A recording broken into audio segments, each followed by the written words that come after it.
Okay, നമുക്ക് ശ്യാമ സദാനന്ദൻ ചേരുന്നുണ്ട് കൂടുതൽ വിവരങ്ങളുമായി. Shyama Sadanandan, good morning Shyama. Once again, ഇന്നിപ്പോൾ ഡൊണാൾഡ് ട്രംപ് അധികാരമേറ്റാലുടൻ എന്തിലൊക്കെയായിരിക്കും ഒപ്പുവയ്ക്കുക എന്നുള്ളതിലാണ് ലോകം ആകാംക്ഷാപൂർവ്വം ഇങ്ങനെ കാത്തിരിക്കുന്നത്.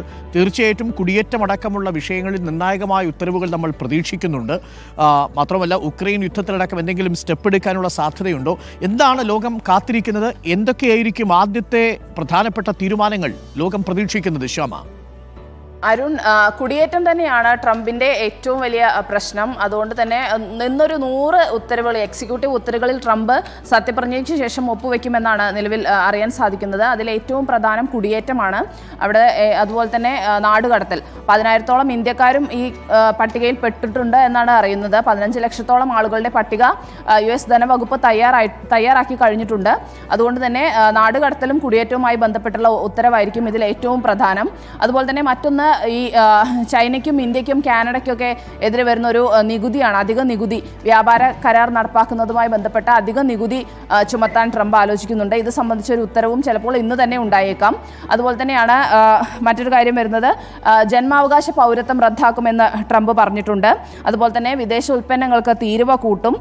ചൈനീസ് ഉൽപ്പന്നങ്ങൾക്കൊക്കെ 60% നികുതി പറയുന്നത്. അതുപോലെ തന്നെ മുസ്ലിം നിരോധനം എന്ന തരത്തിലൊരു ഉത്തരവുണ്ട്. അതായത് മുസ്ലിം ഭൂരിപക്ഷ രാജ്യങ്ങളായിട്ടുള്ള സിറിയ, ലിബിയ, സുഡാൻ എന്നിവിടങ്ങളിൽ നിന്നുള്ള ആളുകൾക്ക് നിരോധനം ഏർപ്പെടുത്തും. അമേരിക്കയിലേക്ക് അവരെ കുടിയേറാൻ സമ്മതിക്കില്ല. അതുപോലെ തന്നെ ട്രാൻസ്ജെൻഡറുകൾക്കെതിരെ ഒരു നിയമനിർമ്മാണം വരാൻ സാധ്യതയുണ്ട്. ഇത്തരം കാര്യങ്ങളൊക്കെ ട്രംപ് ഇന്ന് തന്നെ ഈ ഒപ്പിടുന്ന ഉത്തരവുകളിൽ ഇതെല്ലാം വരാൻ സാധ്യതയുണ്ടെന്നാണ് പറയുന്നത്. എന്തായാലും 4 വർഷം മുമ്പ് ക്യാപിറ്റൽ കലാപത്തിൽ, അതുപോലെ തന്നെയാണ് മറ്റൊരു ശ്രദ്ധേയ കാര്യം, ക്യാപിറ്റൽ കലാപത്തിൽ ശിക്ഷിക്കപ്പെട്ട ആളുകളെ വെറുതെ വിടുന്ന ഒരു ഉത്തരവിലും ട്രംപ് ഇന്ന് ഉത്തരവയ്ക്കും. ഇതും സംബന്ധിച്ചൊരു 100 ഉത്തരവുകളാണ് ട്രംപ് സത്യപ്രതിജ്ഞ ചെയ്ത ആദ്യ ദിവസം തന്നെ നടപ്പാക്കുമെന്ന് പ്രഖ്യാപിച്ചിട്ടുള്ളത്. ഇതെല്ലാം ശരിവെക്കുന്ന തരത്തിലുള്ളൊരു പ്രതികരണം തന്നെയാണ്. ഇന്നലെ, അതായത് ശനിയാഴ്ച രാത്രി, അവിടെ ട്രംപ് നടത്തിയൊരു റാലി ഉണ്ടായിരുന്നു. മേക്ക് അമേരിക്ക ഗ്രേറ്റ് അഗെയിൻ എന്നുള്ള റാലി.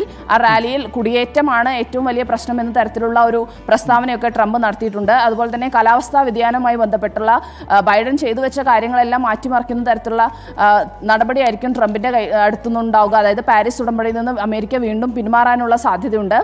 വൈദ്യുത വാഹനങ്ങൾക്കൊക്കെ പ്രോത്സാഹിപ്പിക്കുന്ന നടപടി ബൈഡൻ സർക്കാർ സ്വീകരിച്ചിരുന്നു. അതെല്ലാം ഇല്ലാതാക്കുന്ന ഒരു നടപടിയും ട്രംപിൻ്റെ ഭാഗത്തുനിന്നുണ്ടാവാൻ സാധ്യതയുണ്ട്. അരുൺ.